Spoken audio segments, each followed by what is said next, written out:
નમસ્કાર, આપ જોઈ રહ્યા છો નેશન પ્લસ ન્યૂઝ. હું છું આપની સાથે હેતલ ભગત. બરોડા ડેરીની ચૂંટણીમાં જે ઝોન પર રસાકસી થઈ હતી તેવા ઝોન 6 નું પરિણામ આવી ચૂક્યું છે, જેમાં કુલદીપસિંહની હાર થઈ છે.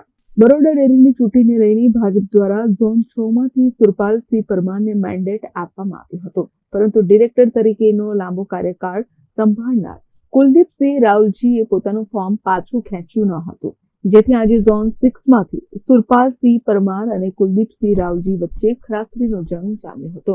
ઝોન 6 ના કુલ 81 મતદારોમાંથી 43 મતદારોએ સુરપાલસિંહ પરમારને તથા 38 મતદારોએ કુલદીપસિંહ રાવલજીને મત આપ્યો હતો. આ મત ગણતરીને અંતે ઝોન 6 માંથી સુરપાલસિંહ પરમાર વિજેતા જાહેર થયા હતા.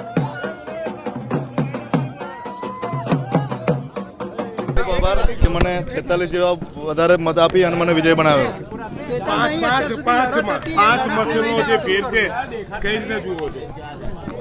5 મત મારા માટે બહુ મૂલ્ય છે. 5 મત એટલે ઘણા બધા મતથી મને વિજય મળે એવું લાગે છે. કેતનભાઈની સ્ટ્રેટેજી કામે લાગી, શું કહેશો? હા, અમારા ધારાસભ્ય કેતનભાઈનો ખૂબ ખૂબ ખૂબ આભાર.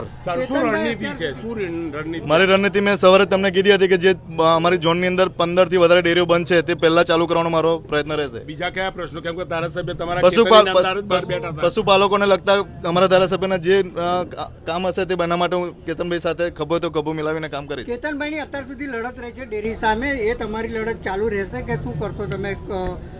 શાસક પક્ષ જોડે બેસી જશો, શું કરશો? ના, અમારી લડત કેતનભાઈ સાથે રહેશે, હું ચાલુ રહેશે લડત અમારી. કેતનભાઈની તો લેશે, પણ તમે હવે ડિરેક્ટર તરીકે શું કેવી રીતે લડત આપશો તમે? અમારા ધારાસભ્ય જેવું મને કહેશે તે રીતે હું કરીશ. દૂધ ઉત્પાદકોના કામ કરવાના, દૂધ ઉત્પાદકોના હિતમાં જ મારો નિર્ણય રહેશે. અને 14 બંધ પડેલી ડેરીઓ એ જ પ્રથમ ચાલુ કરવાની મારી પ્રાથમિકતા રહેશે.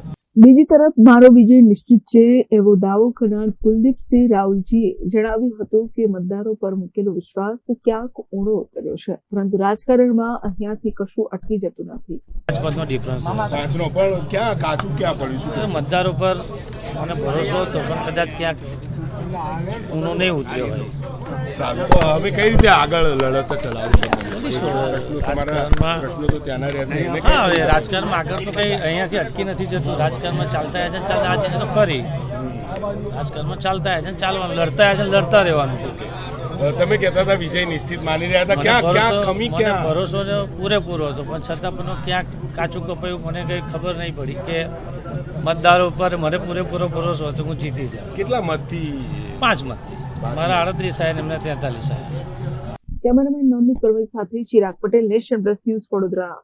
સમાચારોનો સતત અપડેટ મેળવવા માટે અમારી નેશન પ્લસ ન્યૂઝની યુટ્યુબ ચેનલને સબસ્ક્રાઇબ કરો, બેલ આઇકન દબાવો અને જોડાયેલા રહો ફેસબુક, ઇન્સ્ટાગ્રામ અને ટ્વિટર પર.